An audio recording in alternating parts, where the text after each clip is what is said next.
Welcome back, everyone, to 2015 in Parliament. Although you could be excused for thinking it's already been a busy week. I'd like to acknowledge the traditional owners of the land upon which we meet. And I'd also like to acknowledge all of you.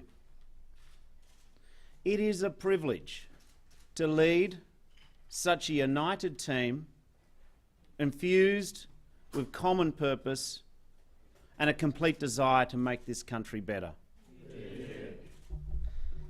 You know, they say a week is a long time in politics. But it's remarkable to think that it's been only 2 weeks since Tony Abbott ruined Australia Day by making Prince Philip a knight. And when you think about those 2 weeks that we've seen, where the Liberal Party have been complaining about each other and fighting themselves, there's a couple other numbers of the last 2 weeks which haven't got the same attention from the Liberal caucus as they size each other's jobs up. More than 2,000 Australians have joined the unemployment queue, including almost 900 young people.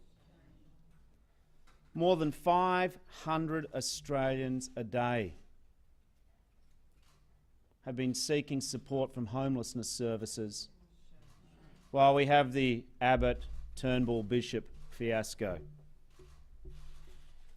These are the real consequences when the Liberals become absorbed by their own chaos. 17 months ago, the incoming Liberal government promised to be a stable and adult government. This is perhaps the biggest of the government's broken promises and lies. It is clear to Australians that Australian politics is not working, courtesy of this government. There is genuine frustration from Australians that engagement in politics, as typified by this Liberal government, doesn't seem to change the day-to-day problems in people's communities or in people's lives. The government is in chaos.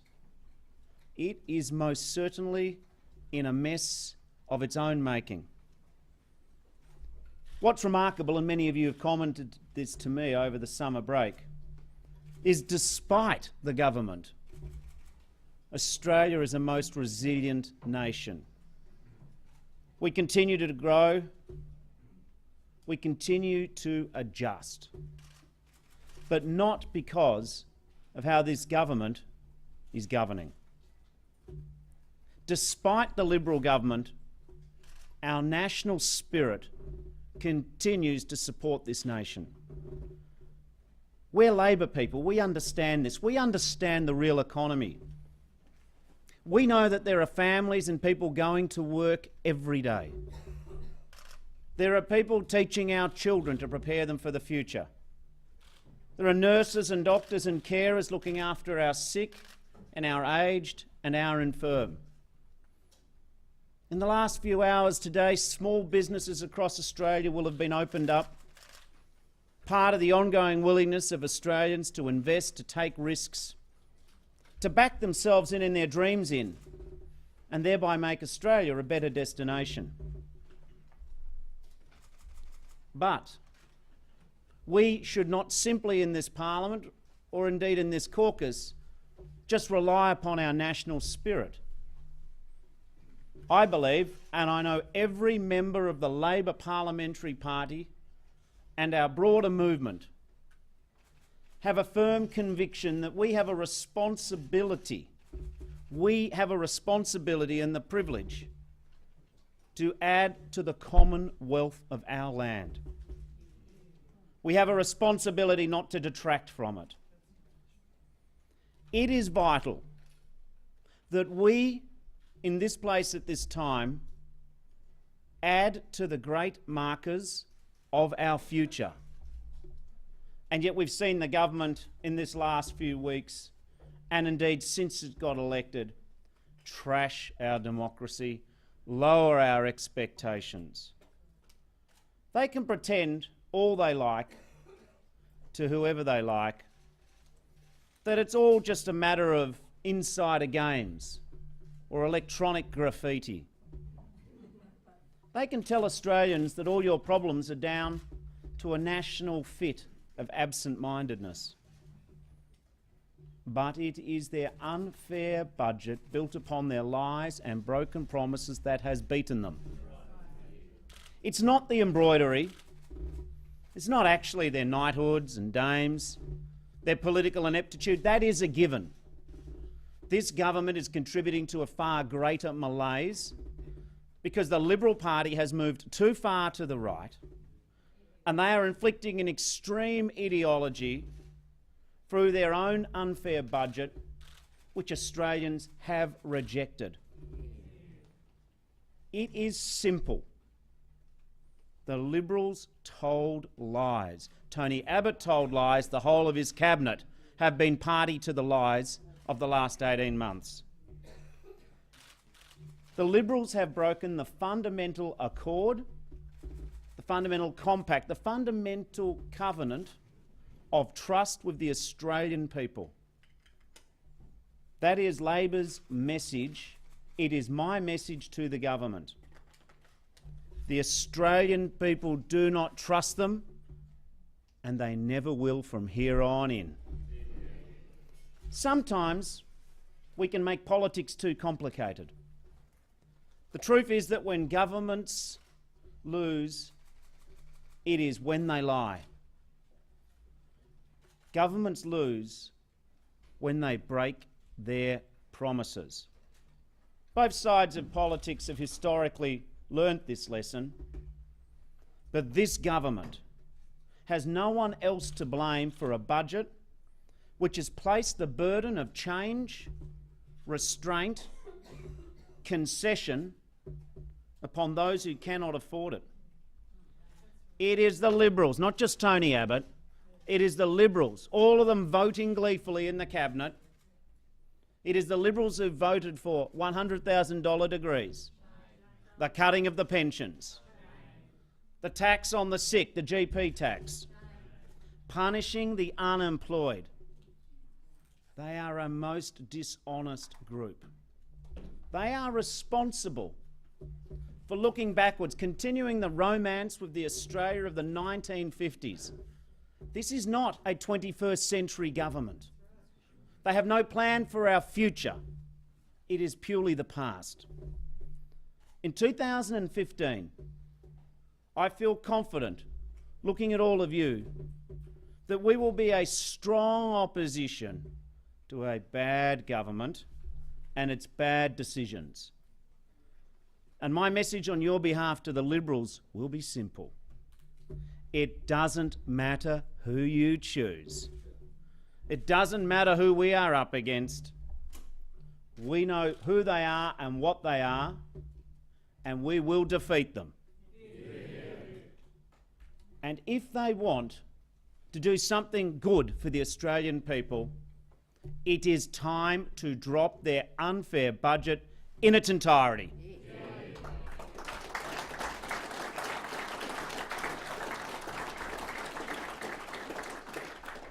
And let us talk about a group of people who never get talked about by this government. We will say here very clearly that we will fight to the last drop of our breath the brutal attack on the poor in Australia. We will put social justice back up the political priority.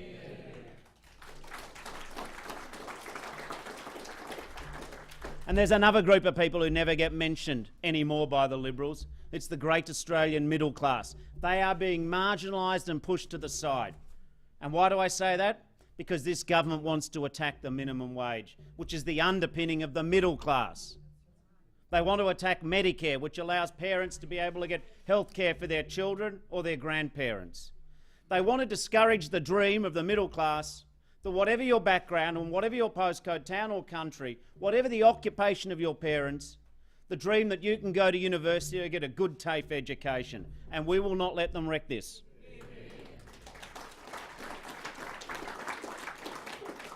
There is a lot of the government now cry out, oh, what would the opposition do? Well, we'll tell you what we will do. We stand for a strong national savings system in this country. We stand for raising superannuation, not cutting superannuation. We do not believe the tax concessions in superannuation should just be landed at the top 0.5% of Australian savers. We also believe in a modern Australia. We believe in climate change, and unlike the great pretender of Wentworth, we will not sell out our convictions just to run the Liberal Party. We believe in our role in Asia. You won't see Labor leaders going to Buckingham Palace to be part of the knighthood of Prince Philip. We would rather be in Beijing and Myanmar. We would rather be working right through the greatest economic story of hundreds of years, the rise of Asia. We are capable of a nuanced foreign policy which understands where our future is, not just hankering to the past. And we should have the discussion about being a republic. I believe Australians are ready for a discussion about an Australian head of state. If we want to be an independent nation with the blood energy running through our veins, our national veins, of a future which is exciting, it may well be time that we stop borrowing the monarch from another country and we are proud of who we are.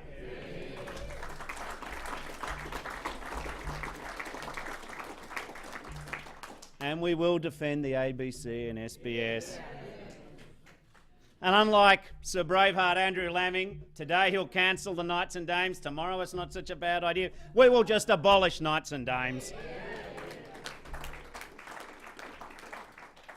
But returning to what I think is the story of 2015 and Labor, we say to the government, just because you are at your weakest, we will not join you there.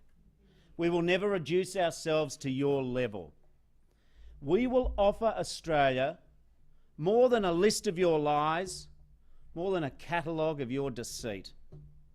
We will make sure that Australians and Australia, living through one of the great transitions in Australian economic history, from mining to our cities, from the west to the east internationally, we will offer a positive plan.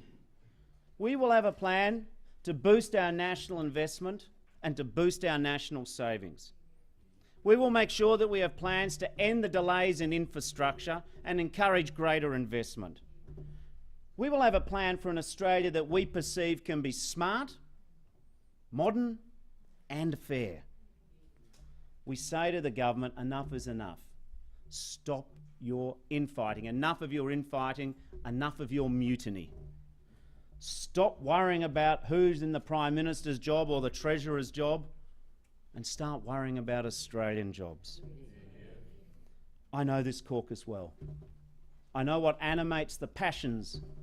I know what drives you all to be here in this place. What I understand about all of you is that we know that when the government is at its weakest, we must be braver, we must be bolder. The Australia that we love needs us. We will not only endure this next term of government, we will prevail. Thank you very much.